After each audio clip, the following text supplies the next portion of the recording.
Assalamualaikum warahmatullahi wabarakatuh. Apa kabar anak-anak? Semoga selalu dalam keadaan sehat walafiat. Hari ini kita akan belajar IPA di kelas 6 tentang listrik. Sebelumnya, mari sama-sama kita baca basmalah terlebih dahulu. Bismillahirrahmanirrahim. Listrik. Kegiatan yang kamu lakukan setiap hari sangat bergantung pada listrik, terutama di malam hari. Cobalah ingat barang elektronik apa saja yang telah kamu gunakan hari ini.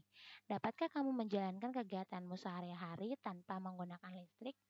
Ya, listrik adalah aliran muatan antara proton atau muatan positif dan elektron muatan negatif yang mengalir pada suatu penghantar konduktor dalam suatu rangkaian.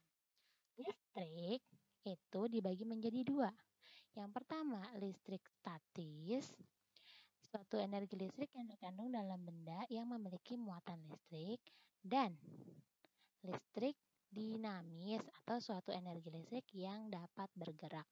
Jadi, listrik statis itu adalah listrik yang diam, yang bendanya memiliki muatan listrik atau bisa disebut dengan gejala kelistrikan.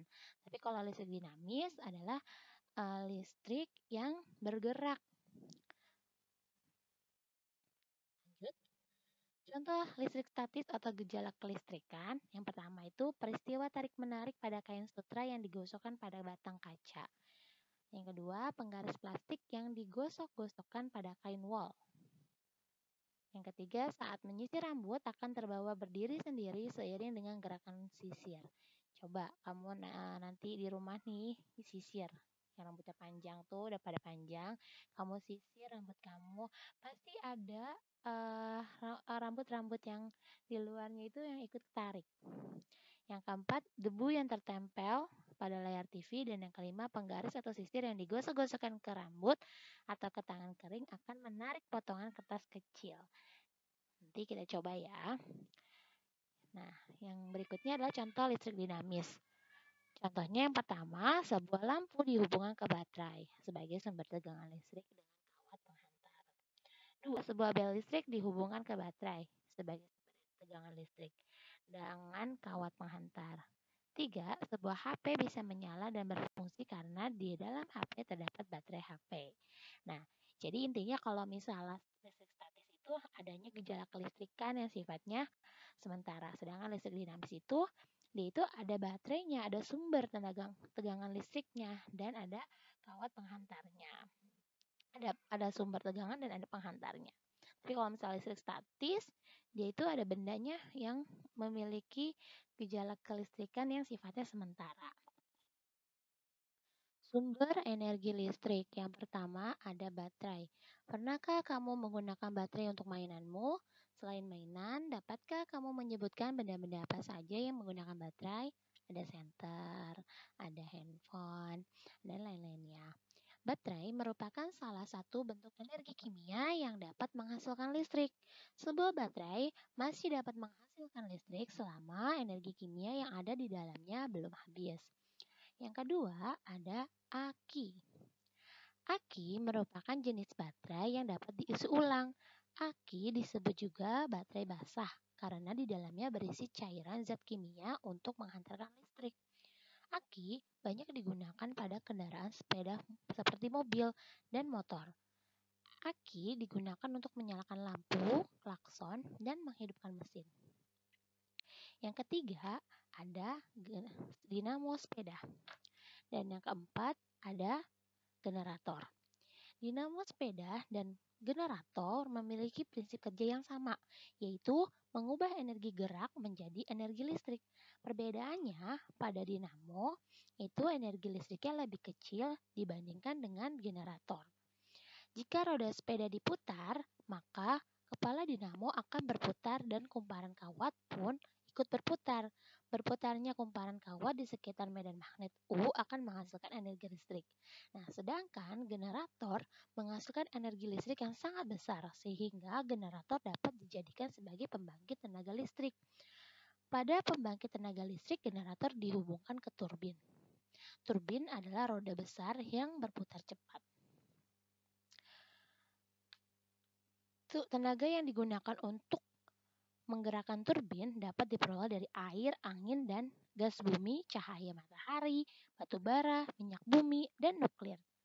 Berdasarkan tenaga pemutaran turbinnya, kita dapat menggolongkan pusat pembangkit listrik berdasarkan sumber tegangannya, yaitu ada pembangkit listrik tenaga air atau PLTA, pembangkit listrik tenaga uap PLTU, pembangkit listrik tenaga gas bumi PLTG, pembangkit listrik tenaga surya PLTS, pembangkit listrik tenaga nuklir PLTN, dan pembangkit listrik tenaga angin. Berikut ini adalah bagian-bagian baterai dan cara kerja baterai. Yang pertama, ada bagian dalam berupa batang karbon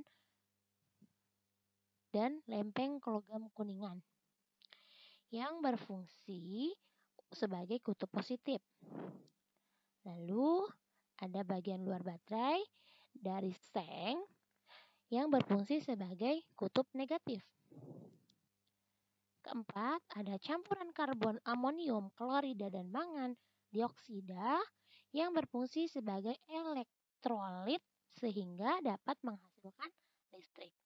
Yang terakhir, yang paling luar ada isolator atau penyekat. Berikut ini adalah bagian-bagian dari sumber energi listrik. Yang pertama ada bagian-bagian dari aki, ada kutub positif, ada kutub negatif, ada plat elektroda negatif, plat elektroda positif. Nah, terus yang kedua ada bagian-bagian dari generator. Ada komutator, menguat eksitasi, papan terminal, jangkar, lubang angin, poros penggerak. Karena dia itu dari energi kinetik ya. Yang keempat ada bagian-bagian dinamo sepeda. Ada roda penggerak, ada rotor, silinder, besi lunak, terminal output, coil, bodi logam. Jadi kalau misalnya baterai dan aki itu adalah dari energi kimia berubah menjadi listrik. Nah, kalau misalnya generator dan dinamo sepeda itu dari energi kinetik atau energi gerak menjadi energi listrik. Berdasarkan benda dapat menghantarkan listrik dibagi menjadi dua. Yang pertama ada konduktor listrik dan yang kedua ada instalator listrik. Konduktor listrik adalah benda-benda yang dapat menghantarkan arus listrik.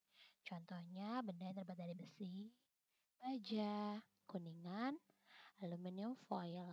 Nah, sedangkan benda instalator listrik adalah benda-benda yang tidak dapat menghantarkan listrik.